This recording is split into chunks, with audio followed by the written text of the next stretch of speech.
Ce qui me frappa fort ton cœur, dans le Vendée et ses alentours, fut qu'il fut y étant en nombre de couples, peut-être que dans les autres parties de l'Empire, comme aussi les dépôts de mendicité et autres, lieux de réclusion présentant des individus retenus comme vagabonds, ou qui pouvaient le devenir, n'ayant point de parents, ignorant leur origine, ayant été recueillis dès leur enfance, sans conçu d'où ils venaient. Quelques-uns avaient sur les personnes des blessures dont ils ignoraient le principe, les ayant reçus sans doute au berceau. On ne laissait passer le temps de tirer parti de ces individus qui n'ont jamais reçu aucune idée sociale. On ne sait plus aujourd'hui qu'en faire. Ah, c'est écrié l'empereur, voilà bien la guerre civile, son effroyable cortège, voilà c'est inévitable résultat, ses fruits assurés. Si quelques chefs et font fortune se tirent d'affaires, la poussière de la population est toujours foulée aux pieds. Aucun des mots ne lui échappe.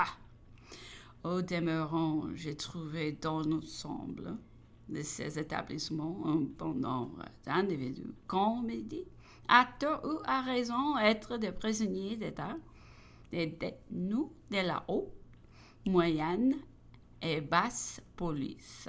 J'écoutais tous ces prisonniers, reçus leurs plaintes, acceptais toutes leurs pétitions sans néanmoins rien promettre. Je n'en avais pas le droit et puis je sentais fort bien que, n'entendant que leur propre témoignage, je ne devais trouver aucun coupable. Toutefois, à l'exception de quelques scélérats rares et connus, la masse véritablement ne méritait au plus que des jugements de police correctionnelle. Dans les prisons des Rennes, j'ai trouvé parmi eux un enfant de 12 à 14 ans qui avait été amené à l'âge de quelques mois seulement avec une compagnie de chauffeurs. Ceux-ci feront tous exécuter dans le temps et l'enfant était toujours demeuré depuis, faute de décision à son égard. Quand juge de son moral, il n'a jamais vu, connu, entendu que des scélérats. C'est la seule race dont il ait le droit de soupçonner l'existence.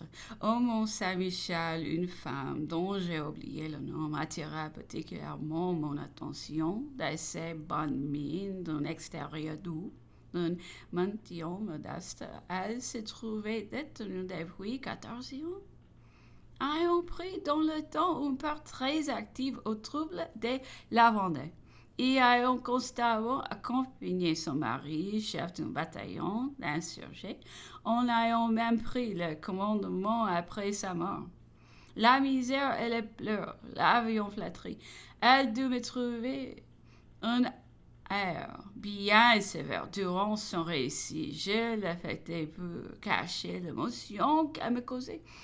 Ses murs douces et ses autres mérites lui avaient crié une espèce d'empire sur les femmes grossières et dépravées dont elle se trouvait entourée. Elle s'était vouée aux soins des malades de la prison. On lui avait confié l'infirmerie et tout le charissement. À cette femme près à quelques prêtres et à 12 ou 3 anciens espions chouins, le reste n'était plus que de la turpitude et ne montrait que des saletés dégoûtantes ou grotesques. C'était une me réjouissant de 15 000 livres de rente, évidemment fermée par les seules intrigues de sa femme, à la façon des anciennes lettres de cachet. C'était un défi public, mais disons être renfermé. Non en punition de leur faculté pour tout, mais bien par le dépit de leur manque. Des complaisance peu une seule. Elle me montait en nom, mais devrions-elles être honorées portant du titre de prisonnières d'État, coûter 2 francs par jour et concourir à rendre le gouvernement odieux et ridicule. Enfin, dans une ville de la Belgique, c'était un malheureux qui avait abusé une de ses rosières que la municipalité dotait. Dans les grandes occasions, il était enfermé pour avoir volé, disait-on, la dot, parce qu'il avait négligé de la gagner. On s'obstinait à exiger qu'il acquittât cette dette importante. Lui s'obstinait à s'y refuser, peut-être lui demandait-on l'impossible. Aussitôt de retour à Paris, je fus trouvé Monsieur Réal, préfet des polices de l'arrondissement que je venais de parcourir. Je lui faisais une devoir, lui disais-je, de venir lui communiquer officieusement ce que j'avais recueilli. Je dois lui rendre justice, soit qu'il fut bien loin d'être méchant, soit que ma bonne foi le toucha, soit peut-être encore si la magie toujours influente de vos couleurs. Il me remercia, m'observant que je lui rendais un vrai service et m'assurant qu'il allait immédiatement adoucir et redresser ce furent ses expressions. Mais à quelques jours de là, me reconstrant dans une assemblée. Il me dit avec une peine apparente, « Eh bien, voilà une malheureuse affaire, bien défavorable à votre Amazone. » C'était l'événement de l'échauffourée du général Maillet. Ce que j'aurais cru pouvoir faire de mon chef il y a quelques jours, je ne puis désormais me le permettre sans une décision supérieure, et je ne sais pas ce qui en arriva. L'empereur s'est arrêté quelque temps sur les aveux que je venais d'exprimer, puis il a conclu. D'abord, mon cher, pour procéder régulièrement, il faudrait savoir si l'on vous a dit vrai. Il faudrait entendre contradictoirement ceux qui sont accusés. Ensuite, il est vrai de confesser tout bonnement que les aveux sont inhérents à toute société humaine. Voyez que presque tout ce dont vous vous plaignez se trouve commis précisément par ceux-là même qui a en charge expresse de l'empêcher.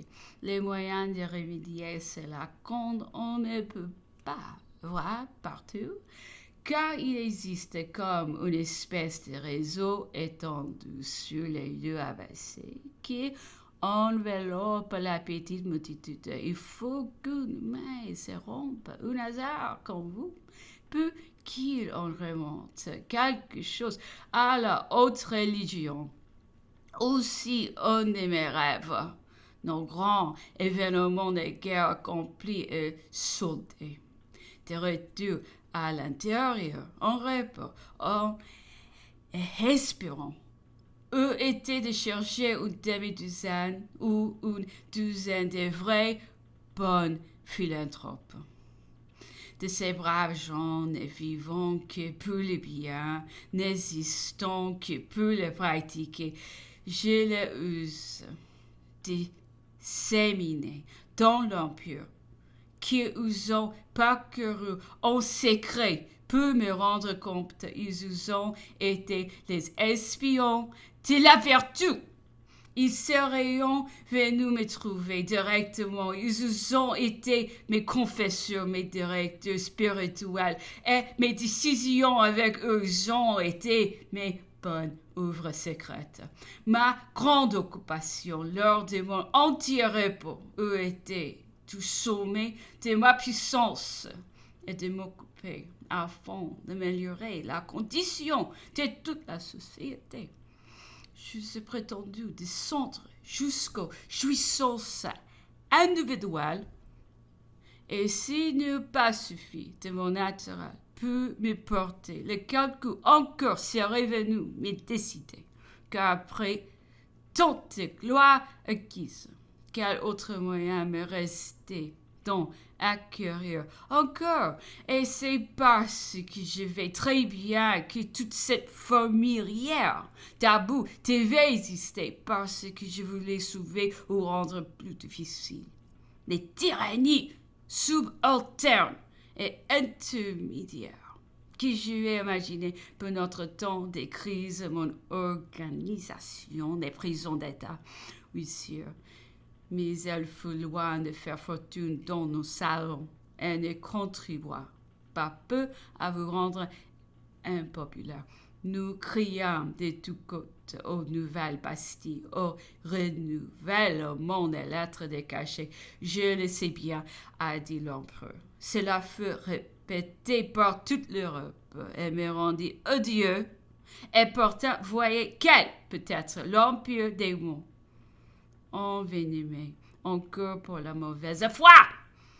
Le tout vin, principalement, de la coucherie du titre de mon décret, qui me passa par distraction ou autrement, car au fond, je mignon que cette loi était un grand bienfait et rendait en France la liberté individuelle plus complète, plus assurée qu'en aucun autre pays de l'Europe.